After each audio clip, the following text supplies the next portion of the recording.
In a thematic conflict, there are two opposing beliefs represented by two characters. Usually, the hero will have the right belief, which is the message the story is trying to convey. Let's call this the truth. When the choice between the truth belief and the lie belief is made difficult because the lie is convincing, the hero's decision to side with the truth is made stronger. This is what I call committing to the thematic conflict, and it's something that Captain America movies struggle with. Here's a quick successful example. In Return of the Jedi, the Emperor wants Luke to go to the dark side, while Luke wants to stay on the light side. The competing beliefs are light side is better versus dark side is better. The dark side is made tempting because when Luke taps into it during his fight against Vader, it allows him to win. The Emperor telling Luke to kill Vader implies that killing him will move him closer to the dark side. Killing Vader is a tempting choice because this is a man responsible for genocide, torturing and capturing one of his closest friends, and cutting off his arm. So when Luke chooses to resist temptation and throws away his lightsaber, that decision becomes much stronger. Let's go to Cap.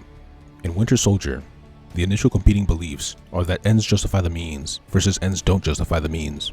It is based around Project Insight.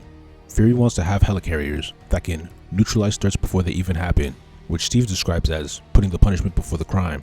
Fury's philosophy is that it's okay to kill people before they actually become a threat because it helps more people than it harms. Theoretically, the world would be a safer place with Project Insight, which is what makes it tempting. But Cap refuses this, saying, "This isn't freedom, it's fear." If the story stayed on this path, and had Cap refused the lie in the climax, it would have committed to the theme. The problem is that Project Insight gets hijacked by Hydra, who want to use it to take over the world. So now the conflict is, let Hydra take over the world, versus fight back. The original thematic conflict is gone, and is replaced with a clear good versus evil.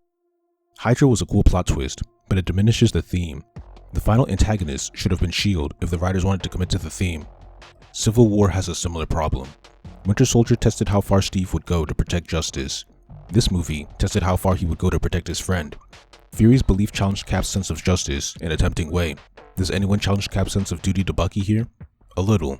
In Act 3, it's revealed that Bucky killed Tony's parents, and now he wants revenge. Iron Man believes that Bucky needs to die for the crime of killing his parents.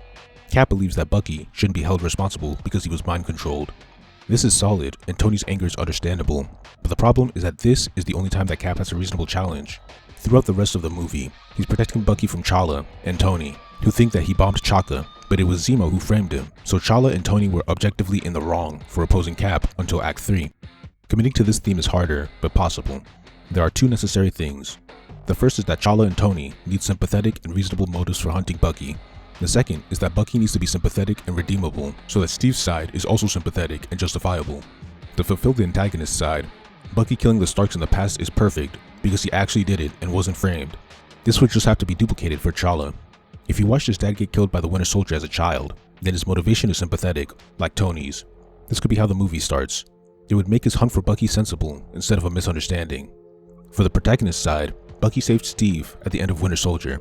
If the story picks up from there and continues his arc of reforming into a good guy in the present, the thematic conflict would be perfect. Captain America would believe in redemption, while Black Panther and eventually Iron Man would believe in punishment. Cap's belief would be backed by his friendship with Bucky, while T'Challa and Tony's would be backed by their anger and their desire for revenge. Both sides would be understandable. The Stark assassination would still be revealed in Act 3, and the movie would end the story with Captain America and Winter Soldier versus Iron Man and Black Panther. You can mostly get rid of Zemo, and definitely get rid of the Sokovia Accords, since they added very little to the story. The Accords were an interesting idea, but they deserved a movie of their own, rather than being a throwaway in this movie. Cap 2 and 3 basically had opposite problems. 2 committed to the theme, but then backed out in the third act, while 3 never truly committed to the theme until the third act.